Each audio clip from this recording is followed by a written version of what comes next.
Let's go to the phones, my friends. We are going to hear from the most important people to the show, which are the people in the audience. We do these calls via Discord at davidpakman.com/Discord. As a reminder, you have to request to speak if you would like to chat with me.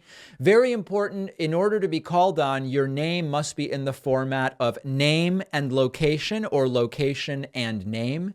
So people with jokes or nicknames or, obvious stuff like that, you won't be called on.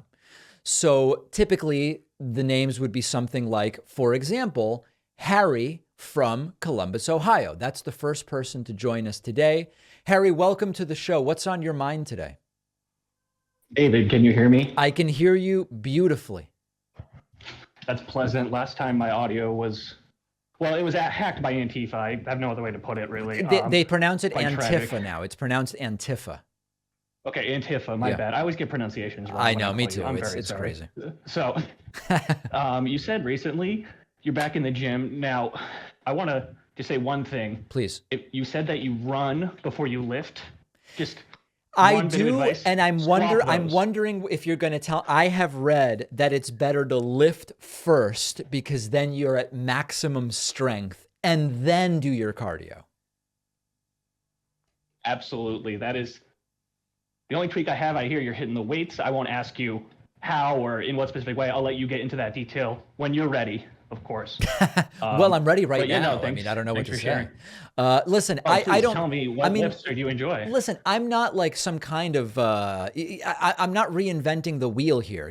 It's like I have found. I look online and I say, okay, if I'm doing a mix of cardio and weights, and in total I want to be doing 4 days a week, what's the best mix to do? And it's like, oh, okay, on this day do rowing machine and then do arms, and then the next day you can do legs and then run, or whatever. It's just like I just try to stay organized in that way.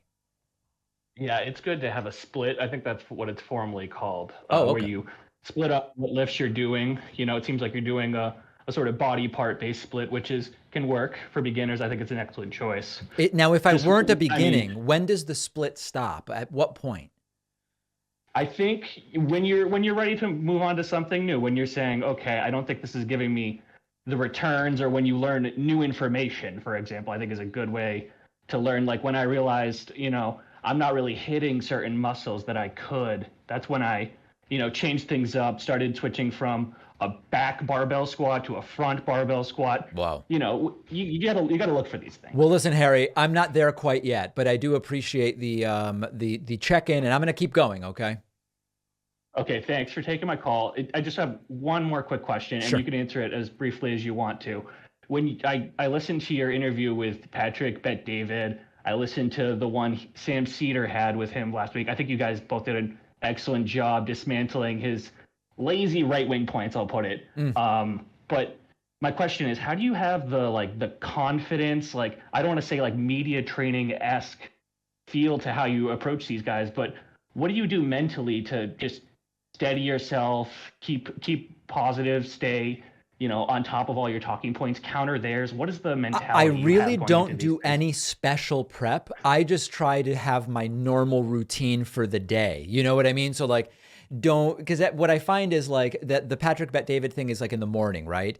If I shake up my routine and don't have the breakfast I would normally have or whatever, if my routine is thrown off, I won't feel prepared. So I think it's just maintaining my routine basically and getting enough sleep.